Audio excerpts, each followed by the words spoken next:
Welcome! In front of me is a VIVO X51, and today we'll go over an unboxing along with a quick overview of this phone. So, let's pop it open. Obviously, the box that it comes in actually looks really nice, to be honest. So, let's pop it open. I surely do need a sharper knife. This one is getting a little bit dull.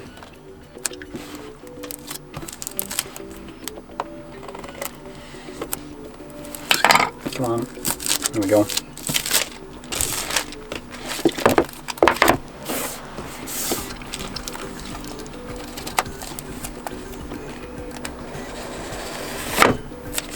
There we go. So nothing in here, as you can see. So straight to the side. Then obviously on the forefront here we got the phone and actually a nice presentation of it. So let's get it out.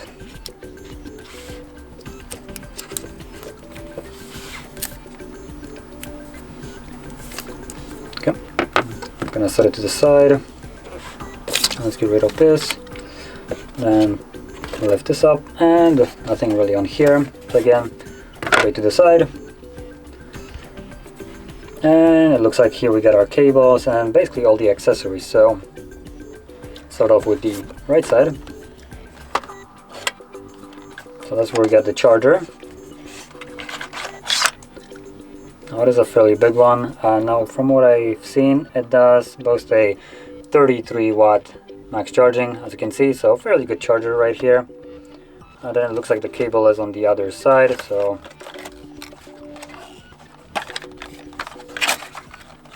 we got a bunch of accessories here.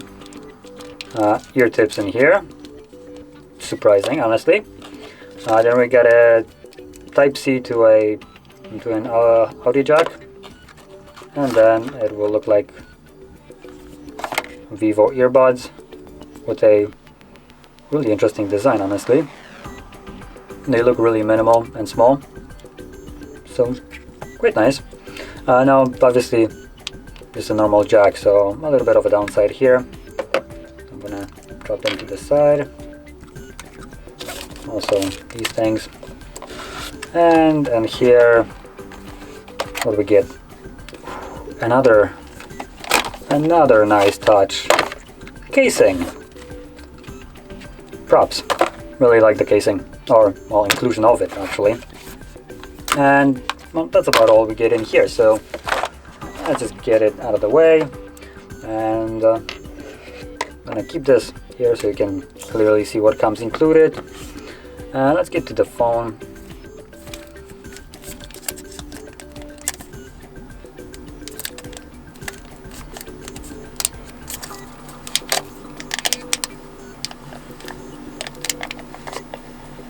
Now in normal circumstances I would just kind of peel it off, but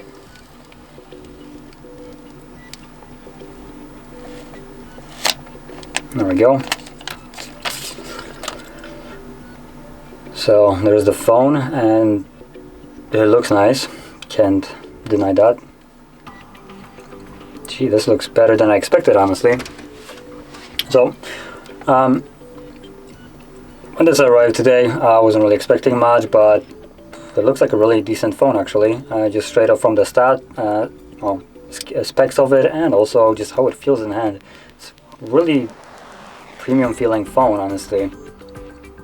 More than I expected from VIVO, which might be a little bit kind of a shocking thing to say, considering I believe they were the ones that came up with this almost bezel-less phones. I think that were, or was it Apple? One of those two, which is basically the same company. But needless to say, obviously what you're staring at is a fairly stunning AMOLED display with a resolution of 1080 by 2376, so just a typical 1080p resolution, but it is curved, which I really like, as you can see. Now the curve is quite subtle, it's nothing really mind-blowing. As you can see, if I make it max brightness and move it to the side, you can just see a tiny bit of the display moving right here, icons just passing, and so the curve is subtle, but still I really like the fact that they did include a curve to it. Just kind of thing that I like. Now the phone has a 6.56 inch display, and like I said, it's an AMOLED, so really nice. Also, both say 90 Hz refresh rate, which is another positive for it. It looks like it's by default enabled, but I'm not sure, so I'm gonna check it out. So let's go to screen refresh rate, smart switch. So it looks like it's automatically at 90 at the moment, but we can set it to be constant 90. And yeah, that is smooth enough to be 90. So as you can quite clearly see, the phone has a really nice and bright display, and when it comes down to it, it has a 90.6% screen to body ratio, and the bezels here are just completely minimal.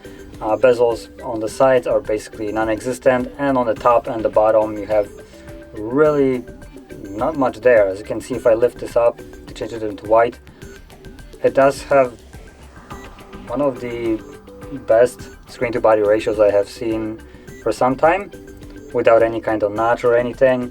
So it is really nice how small the chin is here. Makes it, like I said, look really premium. And yeah, now moving out of the screen, which is probably one of the best. Ooh, that's nice, it's actually animated. Didn't realize that. That's kind of a cool touch too. But moving out of the display, we can flip it over, and here we'll get quadruple camera setup, as you can clearly see. Now the camera setup here is something, I guess, serious. At least it looks serious. So obviously I can see that this one has a stabilizer in it. Hopefully you can see it. If I can get the light just right. It looks like I can't. But yeah, the main one, I believe this will be the 48 megapixel, and it looks like it has stabilization to it, which is really nice. Now the main one is a wide sensor. Then we have a 8 megapixel periscope, which is this one right over here, and then we have 13 megapixel portrait, which is something that I haven't seen yet, and 8 megapixel ultra wide. On this really nice finish here, like I said, this looks really premium. Subtle touches, but adds to it for this device to actually feel super nice in hand. So now that I actually told you what the camera specs here, let's actually pop up the camera and see what we get. Let's agree to whatever.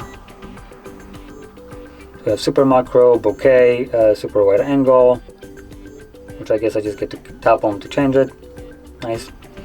Let's go first to more and see what else we got. So 48 megapixel panorama, slow-mo, time-lapse pro,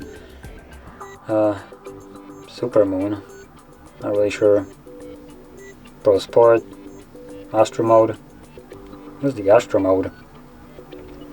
Ooh, that's really nice. An inclusion of this, and I believe this will be just a long exposure shot of the sky. Yeah, so judging by what it tells me to use a tripod, this is just going to be a really long exposure of a photo that will track the sky, I believe. So it does need to have a tripod for this to work, but still a really nice inclusion here. This phone is looking better and better with a minute. So apart from that, let's just stick with the normal one to get our little plant here and capture a couple photos. Now it looks like it's kind of doing it's changing to super macro. That's why it looks a little bit wonky. So I guess we're starting with super macro. Now it looks like that's the closest I can get. Now outside of super macro, I just close that off and go to a normal one. So this will be a normal one, which if it captures what I can see right now on here, then this is going to be an amazing photo. Let's agree. Okay, so this is the normal one, and oh boy, this is this is nice. So apart from the colors being a little bit off, the temperature of them is just weird, honestly. It's way darker and way more, I would say, saturated than it should be. So that's not the best, but it could be due to this warm light that is right over here, as you can see in the reflection. So it might be the thing that is messing up with the camera right now, because it does, I believe, capture it in the angle. But other than that, if you look at it right here, for instance, specifically the needles right here, they're all sharp. They're just super sharp and in focus, which is something that I haven't experienced for a while with phones actually getting the bokeh correctly. And here, as you can see, background is blurred while the subject here is fully sharp. So I assume, and kind of believe this, that when it comes down to a normal portrait shot, this will do an amazing job with actually separating the actual subject with the background, and thus your hair will always look sharp, which is something that not every phone can do correctly. But here, just judging by the pine needle, or the needles on the cactus, they're all sharp. There is not a single one that I can see that is blurry, and props to that. So moving on to the macro, which came out a little bit different. As you can see, it's way brighter. Let's zoom in and see what we get, but the macro isn't good. The resolution of it is nothing to brag about, and how close you can get is also nothing really special. So honestly, I assume that if we go to more, we go with the 48 megapixel sensor and capture a photo with it, something tells me that I will be able to pull out a better resolution and better macro with this, but let's quickly check it. I'm also seeing if the resolution is set to max.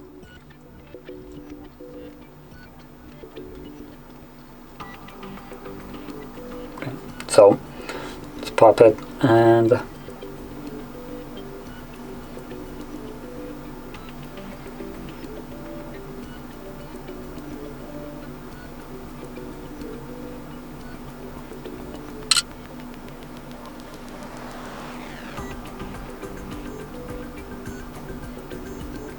what? Okay, so while capturing this photo, I did realize something that is really interesting here. Okay, so now looking at actual website on the side as well, this sensor is gimbaled, and this just makes a huge game change. So if you can see it right now, if I, for instance, select the subject, right?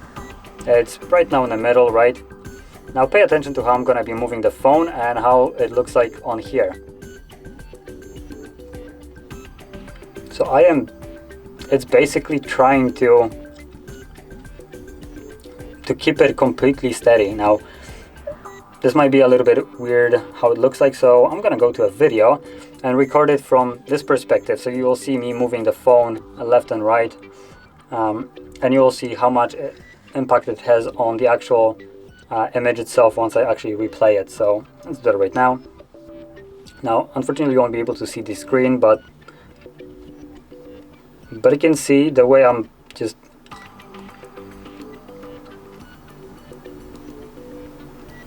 Now, it does have a little bit of a weird effect, I think, but we're gonna see. So this is... Now, unfortunately, you won't be able to see the screen, but let's just actually mute myself, and let's flip it over. Auto rotate, there we go. So you can actually see. Now you can also see in the background me moving the phone, which on the monitor. So you can see that the stabilization here is just next level. I don't think anything can compare to this one, and that is because of the camera being actual gimbal. Now actually you can actually see it in action. Now if I can get the light correctly, let me just try to kind of hit the light,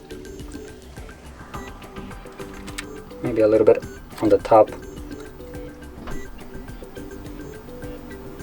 I'm not sure if you can see it, but when I move the move the phone, the lens moves in the housing to accommodate for my movement, which is just, oh, it's so cool. This is something that I wasn't expecting. So yeah, obviously cameras here are on a whole new level, that I would say. The actual quality of them may not be on par, but for video and just basically nivellating any kind of shake and motion, this is on the next level. So I already went over the back camera, so let's go to the front one. And at the front we actually got a whopping 32 megapixel wide sensor, so I assume it's gonna capture some decent photos. Let's see. And that's a video. Not what I wanted. I'm quickly change it to photo.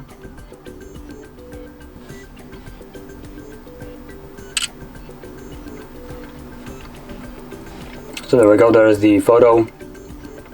And it is looking a little bit brighter than I would like it.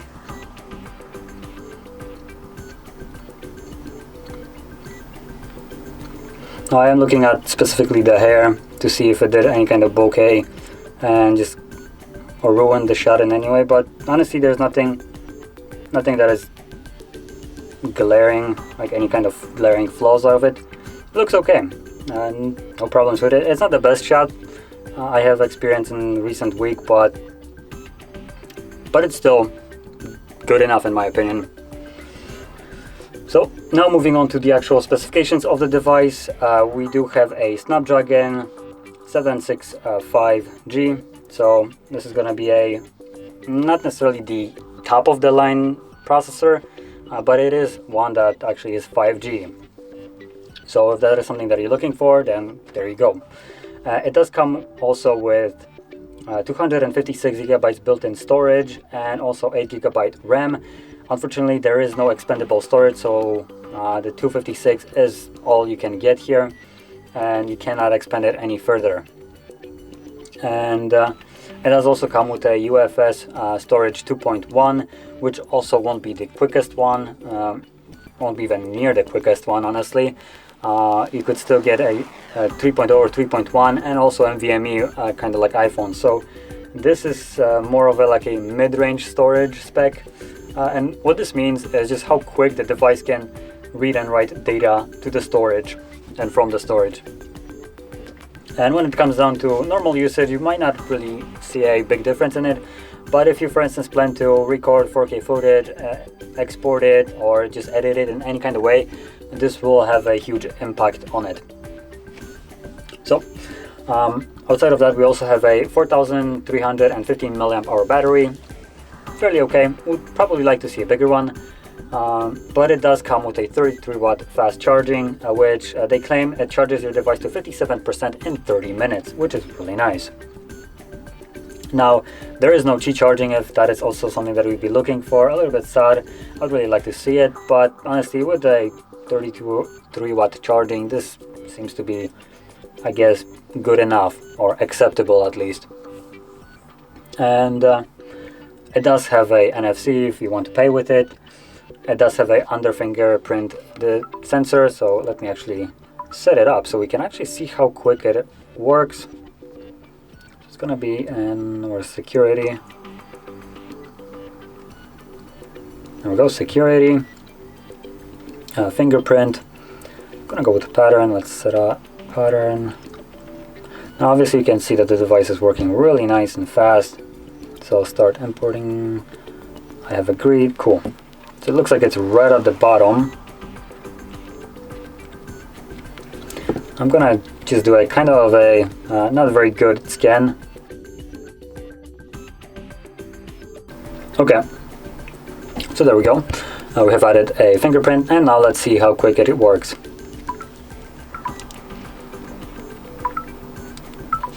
So this is me just kind of tapping on it. Now it does need a little bit, a split second longer. As you can see, if I just kind of touch it, if I just do this won't last. So you do need to hold it for a tiny bit longer than just like a press. but it does work way quicker than I would expect. And honestly, this feels like a full flagship device, and it doesn't actually cost as much as a flagship would.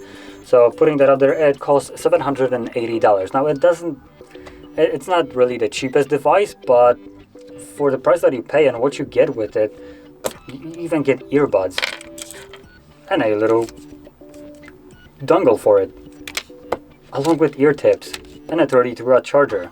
So the phone really gives you basically everything. Oh, and I forgot, the case. Now, while I'm on the case, let's actually pop it in here and see how this works. So it is a bit of a chunky case to really protect your phone. As you can see, based on the edges right here, it does provide a significant bump here, and it does feel solid. It's not like a puny little case, along with a bump for the camera, so it doesn't get scratched, so that is also nice. Now the phone itself does wobble, as you can see, so the case won't nivellate that, but the case is really nice. Now I really like the frosted finishes of the cases that will basically remove any kind of fingerprints from them, but still it comes kind of free with the device, and the device already comes at a relatively reasonable price tag, so I really cannot complain. And that being said, the device really surprised me. It's a really good device. It's not really a flagship killer or anything. It doesn't have an actual flagship specifications, but with what it offers and how much it costs, it's totally worth the price in my opinion. The things like the gimbal and the camera is just something that I guess I didn't know I wanted, but it does work really well, as you've seen on the recording. And the cameras are okay, minus the macro. It's just kind of mediocre at best. But other than that, the AMOLED display at 90 Hz makes up for basically anything else that the device is lacking, in my opinion, along with the camera that is really decent with the gimbal. So I would strongly recommend this device if you're looking for something in this price range. This is honestly a really good device, especially with that gimbal to the camera. And that being said, if you found this video helpful, don't forget to hit like, subscribe, and thanks for watching.